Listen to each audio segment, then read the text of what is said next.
do with AI is every call that comes in and out of a dealership, we're recording it, instantly transcribing it, creating summaries, pulling out key data points, creating alerts to managers and members inside the organization, all to do one of three things, or all three things. How am I going to answer that client swiftly, promptly, with the right answers? Two, how can I learn more, like engage? So while this is going on, while the conversation is going on, whether it's in service, whether it's in sales or any part of the organization, I can't think of everything that's going on. Is the AI going to allow me to see more information so I can engage? And then the other part of it is the follow-up. What should I do after the call? What should I do after the interaction to follow up? But even more importantly, maybe what didn't I do totally right that next time I could do better? How do I continually learn? And for us, nothing does it faster, more accurately, safer than giving you this AI information right back, taking your data, which is the key, and giving it back to you, the individual and the dealership, the customer, and the whole dealership, the organization as a whole. Gets me so excited. I could talk about this all day long. You do get to talk about it all day long. Kurt, what do you think? Well, I think those are some good points, obviously, but I think from a higher level, what I find interesting is there seems to be a somewhat of a misunderstanding about what AI is and what it can do and some of the fear that comes with it, right? But the reality is, at the end of the day, no matter how this progresses, customer relationships are still going to be what matters. Your relationship with human beings is still going to matter. But what we've seen for years, especially during the COVID peak, is, you know, the client was savvier, smarter walking into the building, right? They knew everything ahead of the game. With AI, we can have a little bit better understanding of what they're looking for, what trends are happening, how we can strengthen that relationship. And by the way, get rid of the mundane nonsense tasks that are taking away from strengthening that relationship. It's not going to replace everything. It's going to get kind of cut the fat, as we would say, right? It's not supposed to take the place of right. a person. It's not supposed to take, it's supposed to enhance the experience. So I think that's an interesting point that you both bring up there, is that challenge around, and, you know, we have a lot of our customers, and I talk to a lot of our AMs a lot, where they're trying to overcome the challenge of getting some of the, you know, because if we think about the car dealership world, right? And I think about the worlds we all came from. I've been in enterprise SaaS now for 20 years, and AI is not a new thing to that world. And it's a pretty common thing. And it's been used for years now to improve task flows and rewrite task flows and things like that. What are some of the things and why they should be leveraging, outside of what you just mentioned, Ben, around the, you know, accuracy and speed of summarizations and getting things there? But how is it that a lot of dealers are overcoming maybe that hesitation or that fear of jumping into the AI world and really understanding and embracing it, in your opinion? It's because it's their data. I mean, don't you want to better understand your data? Don't you want to better understand your customer? Don't you want to better understand your employee? Use this technology to extrapolate all of this information in bite-sized, usable, you know, treats, right? Little snackable treats that you can use to make all experiences just a little better. How great is it if you really think, like, down the road, is while I'm engaging with a customer, I have their whole history of our dealership's interactions with that customer. It can pull up all the good things that might have not gone well, so I can have a better interaction this time. And I think, you know, the key is millions and millions of interactions your dealership's going to have with different customers. Use that data. No better way. How's anyone going to physically go through it all? Technology is going to enable you to do it. And again, it's your data. It needs to be safe. It needs to be secure, but you should be using it.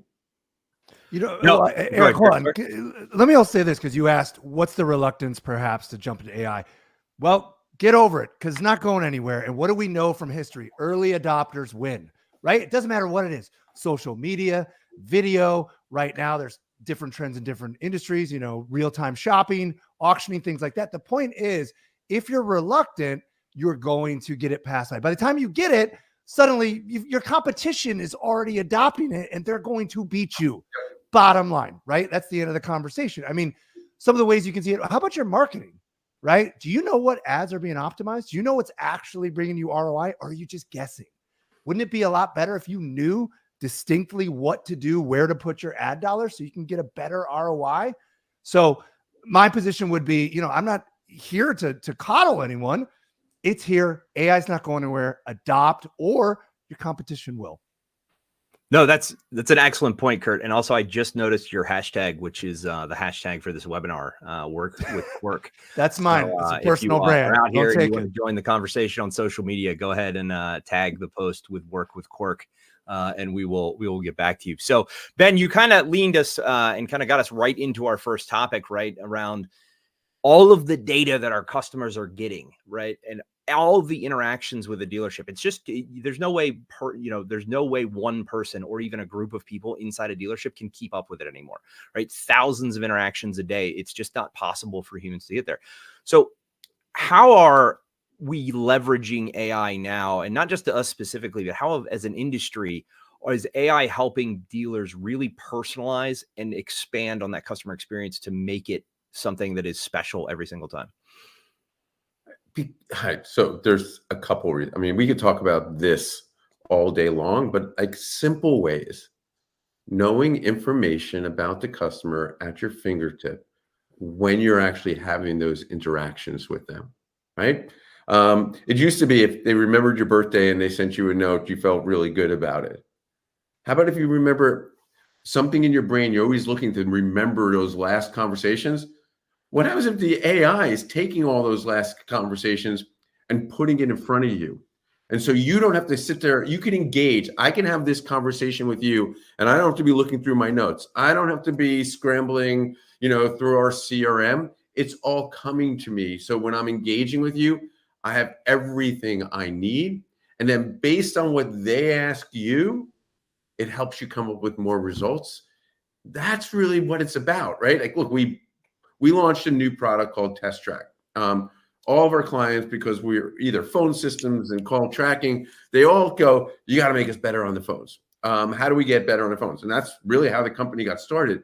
But what Test Track is sort of like this batting cage where you can get to practice pitching to a customer, handling objections from a customer, handling issues with the customer.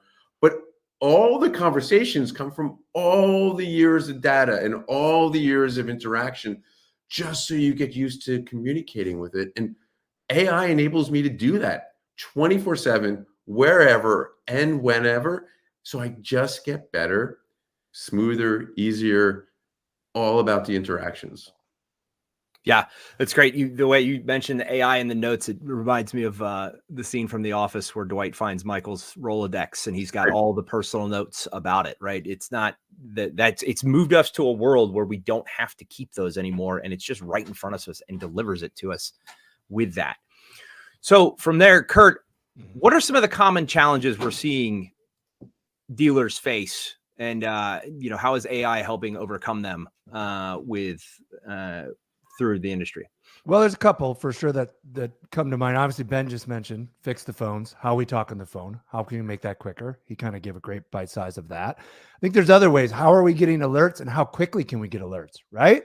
So I think that's a big game changer. Now we're getting alerts in real time right away. So you can call a client back, a customer back, find out what's going on, potentially save that sale. So that's just another way, right? You talked about market optimization. How about patterns and trends, right? We can see what's working via keywords, things like that. Like, okay, it looks like SUVs are really picking up in this space. Why? Can we target that a little bit more? So I think there's a lot of different areas we can get granular about, but holistically, there's no avenue where AI isn't touching within the dealer space or not, Right. So there's just a few, right? No, I think you bring up an interesting point around specifically the SUVs and, things along those lines. So, right, the way I want to phrase this question is for both of you, and either of you can jump in here. First is, how is that helping dealerships improve outcomes, right? How are they identifying those missed opportunities in that stack and then going back after those customers to make sure that they're driving more revenue for their dealership or even at the group level? So I'll give it from 1,000 feet up, and then I'll let Kurt really drill in. Since if you're working with us or even one of our competitors, but let's just pretend you're working with us. every call that comes into your dealership or out of your dealership, we're capturing, we're AI's converting it into transcript and summary, pulling out data. But what about those, let's say 25, 30% of your calls that don't go answered? They go into voicemail or they go to the wrong place. I still now getting information on it. The AI is giving me information, giving me summary, sending me a deal alert as a manager saying, hey, you might have missed this call, but this customer was calling about this specific car. And if you wait 24 or 36 hours or finally get to that voicemail, you might not get that information. But because of the technology, it can instantly let you know that this is somebody looking for this. Or on the other side, there's a CSI issue, right? Or a customer just wants to know what the status of their car is. Like, this technology enables you not only to take all this information, be super proactive, get it to the right person, but also train your organization. How do we make this so it doesn't happen to again? And so when you think about it, anyone calling your dealership about a car, could be 25, 50, more, $1,000. They're much more educated than they were before. So you got to have the right answers or they're going to go across the street. Service department, if you don't respond to them or get back to them, they're one drive away from getting that oil change at Jiffy Lube, and then they're not going to come back to you. And if they don't come back to you for service, is there a good chance they're not going to buy their next car from you? So if all this is coming in, we want to be responsive. We want to get in front of you, and 1,000 feet up, you have all the information your dealership needs at your fingertips already. Why aren't you using it? Yeah. Perfect example. I was talking to a dealer recently and I said, hey, I always like to ask, how do you use our platform as an example, right? I want to know how you use it. Now, how I see you should use it. How do you want to use it? And they said, every day I come in, I set up my filter so it just does the day before. And I just go to appointment opportunities missed. So to be clear, it was set on the phone that the client wanted to set up an appointment, but for whatever reason, the appointment wasn't set. So we missed something there. So in that example, SUV, we could drill down and do just the SUVs, appointment missed, call those people back, find out what happens. One of my favorite things is, this is also what we can do. Rather than listen to a 10-minute call or sit there and read 40 pages of a transcription, which, let's be honest, you don't have time. You can jump into this feature. We call it visual voice. Call it whatever you want, but that's what we call it.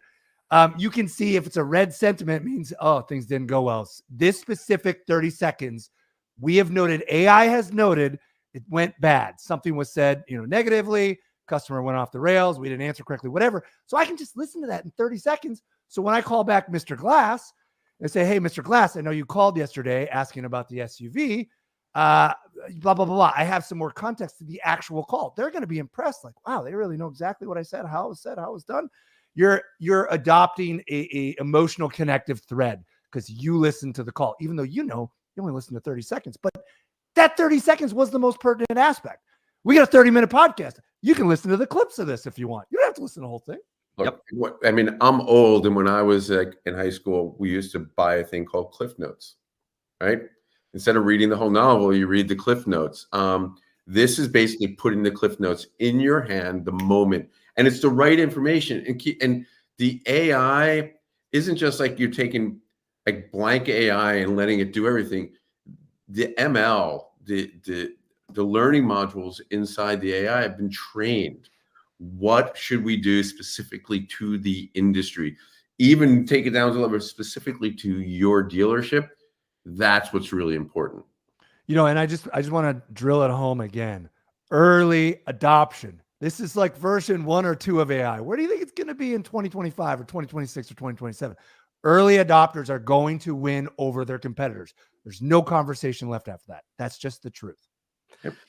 And I think it's interesting with the early adopter thing, and it's a speed thing, right? And Ben, you've brought that up a couple of times, and Kurt, you've brought it up. It's if you look at, step outside your dealership and you look at all the dealerships to your left and your right, down the street, across the street, a couple blocks over. If they're using a product like this and they're gaining that competitive advantage from the speed in which they can react to customers, the speed in which they can respond to customer requests or even CSI warnings and things like that, and improve those relationships, that's really what it's built around. And Kurt, you said it at the top of the call, right?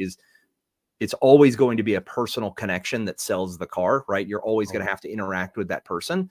And this is going to help you drive that personal relationship. And this drives into the next talking point, right? And Kurt, you brought it up a little bit, so I'm going to go back to you. Is around employee. We talked a little bit about, improving the customer experience and making sure that you're getting to them. But how is this really improving the employee experience and making better salespeople?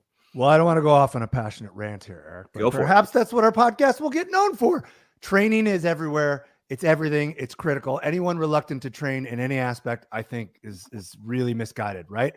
So to use Ben's example of Test Track as a batting cage or whatnot, right? We can see how well they're doing on the phones. If they're passing challenges, it creates velocity, right? It's the one thing we can't replicate. If we bring someone into your dealership to train how to talk on the phone, which is great, it has its place. I'm not taking away from that. But after that, we can't recreate reps. Reps are everything. Reps make you better in any way of life. That's just the truth. I know everyone uses the free throws with Michael Jordan and Kobe Bryant, but it's every aspect. Yeah. Everyone rehearses to be an actor, a newscaster, things like this. You get more comfortable on camera the more you do it. Same thing applies here. So to go against an AI simulation to try to win their business or, save a client or customer, it just makes it so that when you get in the call with a real person, you're quicker and better. And that's just one example. We can do employee report cards. We can look at number of calls any particular employee is getting, what their appointment set percentage is. How about this? What employees are getting information, right? Mr. Glass, are you getting people's email? Are you getting their phone number? What's your percentage of doing that? And by the way, no one should be scared. This isn't meant to be like overlording Big Brother. It's meant to make you better. You're a salesperson against other salespeople. So let me get better. I'm gonna pile on, but look, it's also going to make you more relaxed. The more you practice, the more relaxed you get. People aren't going to be able to, get you off guard. But here's the other thing that I think why it's really important, and we don't talk as much about. The customer who used to call a dealership 5 years ago, 6 years ago, wasn't as educated. They were calling your dealership saying, hey, do you have any cars? Or do you have this car in? What color do you have it in? Oh, can I come in and see it? Do you have this used car if it was used car? Guess what? Now, because of the internet, they're so much more intelligent, right? They're calling the dealer and saying, I see you have this car, but the car across the dealership down the road has this car. Can you cut me a deal? I'm more educated. So when are we as a dealership, how are we going to fight that? How are we going to be better prepared for it? The technology will allow you to be better prepared. If your customer's coming in better prepared, you better be better prepared. Internet enablement for them, AI, all the call analytics, all the alerts is making you better prepared so you can meet the client, not be ahead of the client, but meet the client face to face. Yeah, it's interesting that you bring up the internet, because we see in our data the amount of people that are coming in, and we know from a lot of those sources, and it's not just the traditional sources right now, right? Because it used to be where we would have, you'd go to Auto Trader, you go to CarMax or one of these sites that specializes in that. Now you have to be compared. Now you have to be prepared for the conversation that the customer had on Reddit with two guys that own this car already, and they're asking about aftermarket parts, and your folks have to be trained on such a wider variety of things to be able to engage in that conversation. I mean, I follow somebody on Twitch that just works in a garage and just builds custom cars. And for those of you who don't know what Twitch is, it used to be just a video game platform, but now it covers all types of shows. Right. And all he does is sit there and take questions from the audience on how to fix the car. Or he had a Toyota Camry on the other week, and he was talking all about the engine system and how to do it. And that's how people are getting educated now, right? They're engaging and beginning this conversation in a medium that is not just a spec sheet on how many MPGs we get, how fast it goes, safety ratings and stuff like that. They're actually engaging socially out there on all of these different sites. And if you're not watching all of that, right, it really doesn't help you, or it does you a disservice in your dealership if you're not paying attention to those channels and you're not bringing that education internally. And that kind of rolls us into our next topic, right, around the power of reputation management and how using this data is going to help you improve your reputation out in the market, like I was just talking about. So, Ben, we'll start with you, right? How can we use AI to help identify and address, either negative or positive trends in customer feedback? Well, listen, for me, It's all about, what are they saying about me outside? I want to know what they're saying about me. And I can't react. I can't get better if I don't know what they're saying about me. And especially the not good stuff. I want to be able to get it so I can fix it. I can make it better. We all can improve. Look, I run this company called Call Review, and I know that people could tell me all the good things about the company. It's a great company. I want to know where we can get better. I want to know where we dropped the ball. I can't fix it if I don't know about it. And you can't know what everything they're saying out there. Isn't this a great way that the technology can bring to me, not just the positive stuff? The 5-star reviews, great. I love those, makes me feel really good, but it doesn't make me better. The 2 stars, the 1 star, the no star reviews is where I get better. It's where I'm losing revenue. It's where I'm losing relationships, where I'm losing the customer and their customer journey. That's how I want to use it. I want to pull it in, and my reputation.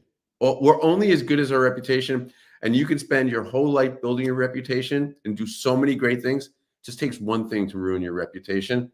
You got to figure out ways to interact with it and make it better. Well, I just want to tell you both, if you ever want a one-on-one, I can tell you what people are saying about both of you. I got all the critical data. It's not a problem. I think that's really, I don't know if I want to know. Here's the thing. Also to that, if I could jump in a little bit, right? Used to be, we would see one critical comment, we would jump and try to fix it as a business or whatnot, right? I'm not saying every person isn't valid in their opinion, but as we've become more savvy and how these things work, what it allows you to do is, when you get a giant set of data, right? If one person is saying one thing, okay, maybe that's not something to address. But if you're getting a lot of people addressing the same critical scenarios that perhaps you're missing, maybe it's time to address that, right? You've got a lot of people saying, you know, the glass dealership, they always promise them to call me back. They never call me back. Well, one person says that, maybe that's just one person. But how about 50% of your callers? I mean, that's a ridiculous number, but you get my point. So AI giving us the data, showing us that, hey, by the way, 40% of your clients are saying this or whatnot, that's going to help you determine what you're going to tackle as a challenge moving forward in the next quarter, next week, next month, whatever it is. So I think that's one good example of how to adjust reputation management. So I think that really, you kind of hit on my next 2 questions there. Well, yeah, hold on. I got a question for you. We're rolling up on time, and there are some audience questions that I wanted to get to before. Do you see how he's just throwing questions to you and I, Ben? This is supposed to be a give and take, and it is a give and take. You guys are giving everything, and I'm taking it all in, right? Right. So, you know, what is, and this question comes from our audience, how can we start implementing AIs in ways that is cost effective and sustainable, right? I think that's a big challenge for people as they hear AI and they look out on the internet and they're, with the state of the market's in a little bit. I'm ad-libbing here on behalf of the audience member, but how is it that they can sustain this and use it to prove the ROI out versus just buying another tool from another vendor that they plug in? You want to take this one, or you want me to take go first, Kurt? Well, look, I think you got to decide, first of all, what aspect of your business are you wanting to fix, right? We can do it all, or we can do parts of it, right? So are you having problems with employee performance? Are you having problems in the sales department, the service department? Is reputation management? What is it? You can start with one if that's what you really want, right? If you're really worried about cost, which is what your question was, Eric, right? But the bottom line is, once you see the ROI, you're going to want to get more products per se. But what I would say is, and I'm not saying this because I work here or anything like this, any scenario, 1 month proves nothing. It's not going to prove anything. So I would err to say, like, what are you going to learn in 1 month? Like, if I sign up for a program and get 1 month, not even your program, something I like, I don't really learn anything. If I do a podcast analytics for what we're doing or what I do, it's not going to give me anything after a month. So just as an example, using Test Track, which is obviously we're the only ones that have it, right? The AI batting cage for sales and service agents, right? Do that for 6 months. Then you can see the results, see the ROI. It's very cost-effective, early adopter. I'm not trying to sell you. I'm not the sales guy. I'm just telling you that's one example of, hey, we want to get our people better on the phones really quickly. How can we do it? Get Test Track. Get it for 6 months. See what happens. Check on your employees. How often are they getting into it? Are sales going up? Are they learning? Are they getting better on the phones? You'll find the answers pretty quickly. That's one way. No, it's a great answer. Next question. Next question. Oh, I was going to go to Ben. I thought he was going to chime in. No, you know what? I'm looking. I want to get to more questions. You got to try it, and you got to use it, and you got to make a commitment. Like, you're not going to know it after a day. You're not going to know it after 30 days. Make a commitment. Anyone can have a bad month. Anyone can have a bad month or a great month. Conversely, means nothing. Yeah. I think what are some of the, and this question comes from another question from our audience here. They're trying to sell their GM on using technology like this. And the GM has a lot of misconceptions. What are some of those misconceptions around AI, and then how would you overcome them? I'll go again. I mean, I think we already addressed it. I don't want to be redundant. I mean, I could say one of the common misconceptions, right, that I see a lot is around how AI is going to replace your salespeople, right? Which is one of the biggest ones that I see. And it's never, ever one of the biggest problems with, like, look, there's great AI auto attendants, right? It's a big thing right now, right? Because 35% of all calls going into dealerships end up in voicemail, right?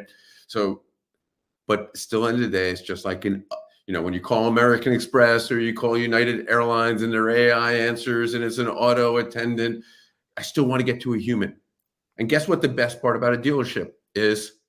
One of the few businesses where everyone's still in the office, one of the few businesses where I'm still going to physically go in. It's not taking the place of a human. It's not. It's just going to make it better. It's going to make you better prepared. It's going to give you more information. Use it, tailor it for your needs. And that's the home run. And you'll see. Yeah, let me add two more, Eric, very quickly. Number one, misconception. It's super expensive. No, it's not. The ROI is going to show itself within a month, whatever. Number two, it's going to take forever to implement. It's technology. It's hard. It's going to be an 8-month ramp. No, it's not. We're going to get it done quickly, get you set up. So that's just quick versions of the answers, but those are some of the apprehensions we see. Great. And then we don't have any more audience questions, but I have one. I'll lob one to both of you guys. And can I lob one to both of you too? Yeah, absolutely. Right. So, out of everything we talked about today, what's the one takeaway that we can leave dealers with today, thinking about implementing this type of technology or like taking the step off of that cliff? I'm going to say it is your most valuable. You have most valuable commodity is customers, prospects, and customers. We're going to help you with your customer journey in your customer engagement, and we're going to give you all the tools that are going to helpfully allow you to do that, and build long listing customers. And that to me is one of the best parts about the technology. Can I just say he's so smooth at the way he answers it. Yes. What I was just going to say was, look, we're going to make your life easier and make you get some more sales, make money on top of it. All right, so now I'm going to lob my question. It has nothing to do with auto, right? Okay. Because, listen, anyone, if you want to learn about what we could do in auto, whether it's in sales, service, training, reach out to us and we'll demo it. Yeah. But also, hey, let's help people in general. Eric, I'll start with you, then we'll go to Kurt. Sure. Favorite AI tool, non-auto, like nothing to do with cars or auto or selling. Like, what is a tool that has, since it's come out, has changed you? And you can't say ChatGPT because it helps you with all your posts.